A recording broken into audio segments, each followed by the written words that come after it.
Working in a bank, I was particularly happy to see the piece around Steve saying that brands often work like a brand bank. Can you sort of explain that a little more? Because I thought that was cool. Yeah, Steve had this interesting idea of the brand bank. He said that every good thing you do, every good product, every good ad, everything that related to the brand sort of went into the brand bank.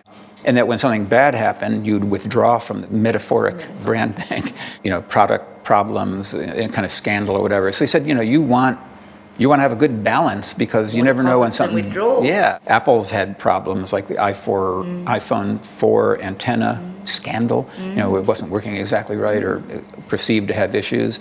But people didn't abandon the brand. Yeah, they sort of forgave Apple. It's like, okay, you made a mistake, but how many people just said, that's it, I've had it with Apple, I'm gone? Very, very few. So they have a high balance in the brand bank, probably more than a lot of people.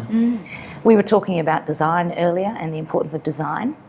What about taste? Because taste and design are often used in the same sentence. Did Steve have taste? Yeah, I think that's one of the huge things that set him apart because, again, I've worked with other CEOs. Most of them don't even care about advertising. No. Certainly none of them have that love of design. I mean, Steve would talk about it. But it's that thing that you can't explain to someone. It's like, like when you're in advertising and someone's judging your work, you'd like that person to have a level of taste. Steve had taste. You might not always agree with him, but he was a man with sophisticated taste. He liked art and design. And there's this great video on YouTube. This is a pretty long time ago, but Steve was asked what his opinion of Microsoft was. And he thought for a second and he said, the problem with Microsoft is they don't have any taste. And then he paused for a moment and he said, and I don't mean that in a little way, I mean that in a big way.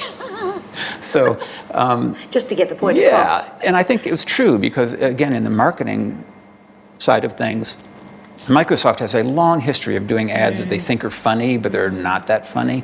Someone needs to get up at some point and say, that's not good, So they run a lot of embarrassing things like that, whereas Apple, fails once in a while, but more times than not, it's a sophisticated, successful message. It seems just about every company names Apple as one of its favourite brands. Do you have any favourite brands outside of Apple?